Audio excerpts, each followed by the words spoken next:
When I want a piece of real estate, I look at many properties and generally write an offer. If you don't know what the right offer is, neither do I. That is the job of the real estate agent. They make the offers. I do as little work as possible.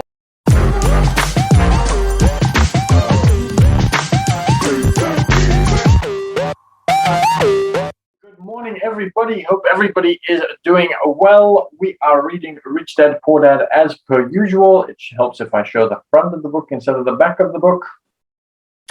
So we are very close to finishing. We're on chapter 9. Here are some to-dos. These are the practical. So he gave us the philosophical things before. Now we're up to the very practical things to get started.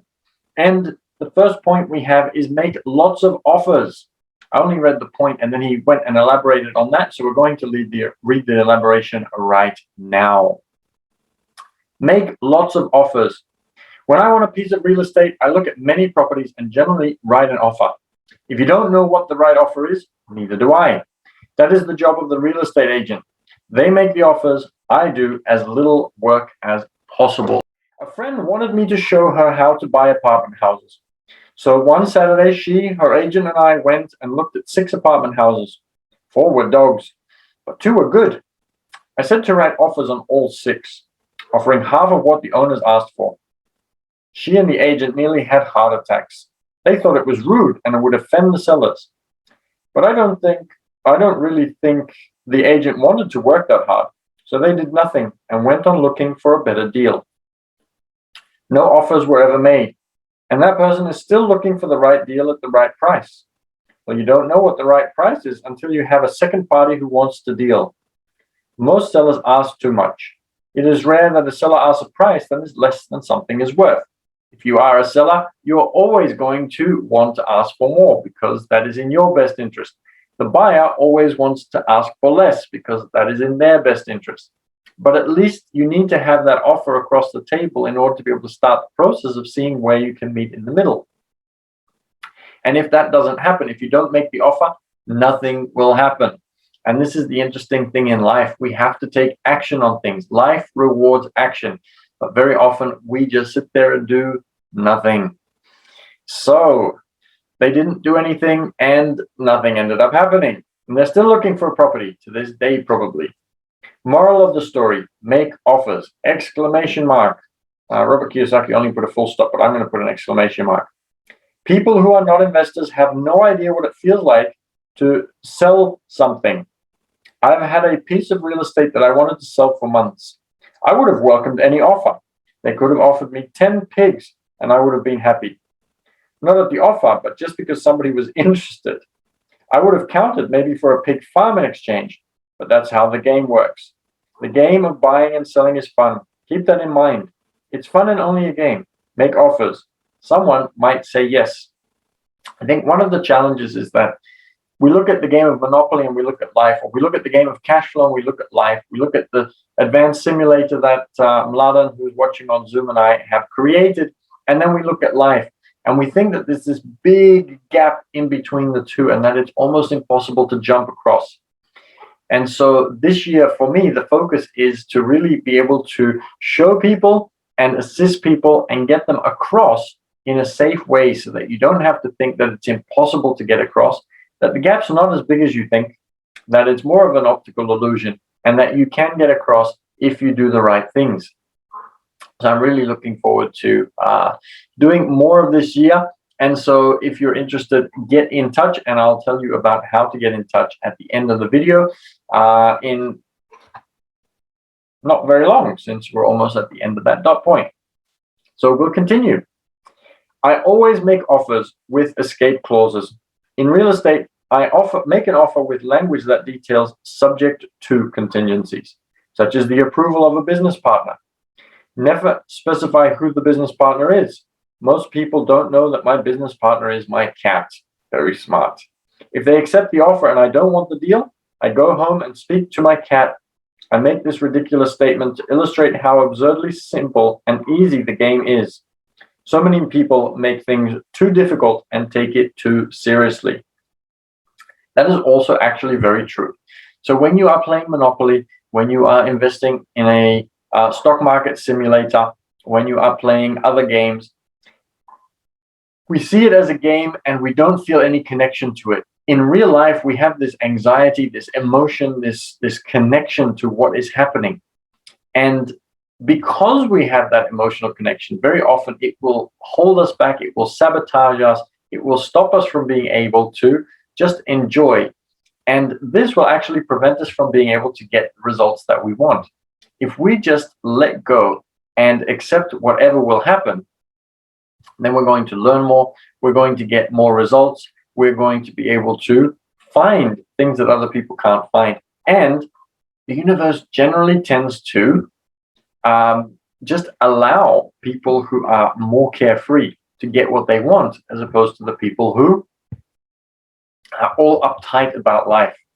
That is my experience from what I have seen many, many times. So very interesting way of looking at it. Finding a good deal, the right business, the right people, the right investors, or whatever is just like dating. You must go to the market and talk to a lot of people, make a lot of offers, counter offers, negotiate, reject, and accept. I know single people who sit at home and wait for the phone to ring, but it's better to go to the market, even if it's only the supermarket.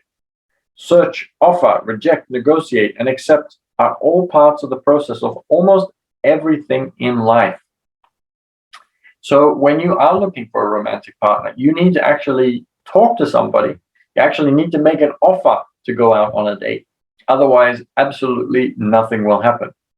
If you want to be able to buy a car, again, the same thing. So it's not an investment. Now you don't feel as emotionally connected to it because you know how much it will cost you.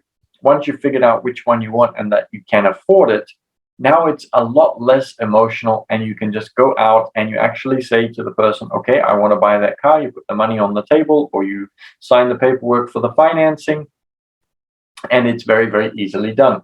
When it comes to something that is more investment related, all of a sudden we're not sure if the price will go up or down. So if we've chosen the correct one in the first place, just like that car, if we can afford it, if it's something that we have done the research on, if we have taken the time to do everything that we need to do, then we should be able to let go of some of that emotion. It's similar to stocks. So I like to buy stocks that are under market value.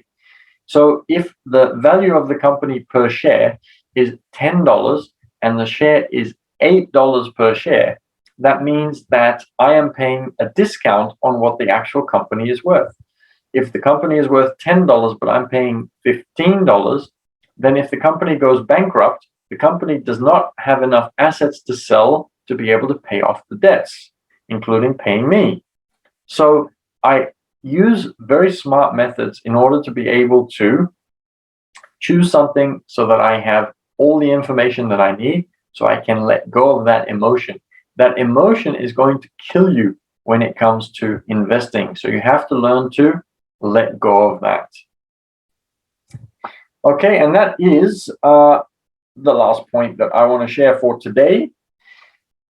There's a lot of really good things in there. Make sure you go out and first of all learn. Don't just go and make offers without any clue what you are doing. Last video, I shared a story about me going out and making a lowball offer, but it was still probably acceptable, that somebody might have accepted it, but it was rejected, even though it wasn't 50% like Robert Kiyosaki's.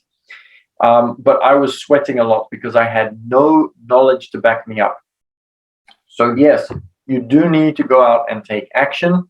But as Robert Kiyosaki said in the last video that you can see on YouTube, by the way, because we record all of these, you have to first of all make sure that you are aware of how things work. You need to go out to seminars and learn things and read books and do as much study as possible. But once you have an idea, once you have grasped the basics, the only way for you to continue to learn is to then take action. So let's say that you have learned about real estate. At some point, you're going to say, okay, I'm starting to understand the concept. I know what kinds of things I need to do. There is still more that I can learn. However, if you keep learning forever and ever and ever, and you never take any action, you're not going to keep learning because you're only learning theoretically. You're not learning anything practically. So at some point, you need to make a decision and say, okay, I think that I have a basic grasp. I understand the basic concept. I know the steps that I need to take, at least the first couple of steps. Now I'm going to start going out there, and I might not buy something immediately, but I might start doing some meetings with real estate agents, and I'll start talking to them and tell them. And this is actually what I did when I was living in Vienna. I used to go to real estate agents and I'd say, look, I've read this book, Rich Dad Poor Dad. I'm very interested in investing. I would love to see some properties. I would like to be able to use this strategy that I've learned about. Do you have any properties that fit that strategy? And then you start that conversation and you will learn more along the way. So all the things that the book can't teach you, you will learn from having these conversations, from making your first offer. So keep taking more and more steps in the real world. So it goes beyond just making an offer. It goes to having conversations, and from those conversations, learning the vocabulary. Then words that the real estate agents might use that you don't understand, ask or look them up, and then learn more around that topic in order to be able to then get a little bit more knowledge. But the only way you're going to get that knowledge is by actually talking to real estate agents. And the same for the stock market. So I remember when I arrived back in Sydney after my time in Vienna, I went and met with, I think, about 10 brokers in Sydney CBD. And I used to have meetings with them. And I'd say, look, I've read this book. I have some ideas. This is the strategy that I created. What do you think of the strategy? What kind of strategies do you have? What would you suggest that I do? How do I get started? And I just had all these questions. And I would sit there and I would talk with them. And they were amazed that somebody my age, and it doesn't matter what age you are, but they like people that show this kind of initiative. And to them, it's exciting because usually they just have people there who sit there in front of them and say, here's my money, do something with it. And if you do good things, I'll be happy. And if you don't, I'm going to be upset. And that's the extent of it. So they don't really get to do that many exciting things, like sit down with people and actually have conversations and teach them things and learn things themselves, and talk about tax mitigation strategies around it, because a lot of people don't do that. So that is today's chapter. As I said, I used some other examples in previous videos. We record all of these. So if you'd like to see more of these videos, if you'd like to see my commentary and ideas on the rest of the book, then please go to YouTube. You can find us at The Passive Cashflow Club. You'll also find videos about how to play cash flow, book reviews. You'll find videos around how to, whether or not you should buy a credit card or not. And I'm also very curious to hear what challenges you have around investing and creating the life of your dreams and creating financial freedom. So feel free to get in touch with me. And I would love to hear your questions so that I can make a video answering that question and put it onto YouTube. So feel free to join me on Instagram. You can see what I'm up to, but also you can send me a direct message. You can find me at business_team_6_official. Send me a message and send me your questions. Get in touch, and I'd love to get to know you, first of all. So I really appreciate you all being here. So I'd love to get to know you. And then thirdly, if you'd like to play cash flow, if you'd like to join me, I've got an offer at the moment for people to come to lunch with me in order to be able to, one, look at your finances one-on-one, two, to be able to co-create a product. So to be able to have you create an improved version of what it is that I am doing. And for that, you can also reach out on Instagram. So feel free to get in touch. I am looking forward to getting to know many of you. If you're on Bigo, you can also message me on Bigo, and I'm going to follow everybody in just a moment that's been commenting or sending things. So I will get back to you in just a second. But Bigo is very spammy, so it's very difficult to know who is serious, who is not. There's a lot of very strange people that have been sending very strange things. But if you reach out on Instagram, it will be so much easier for me to be able to find you. And I would love to be able to be in touch with you, get to know you, and send you the details of when we are playing cash flow next, and answer your questions with regards to investing and finance and financial freedom.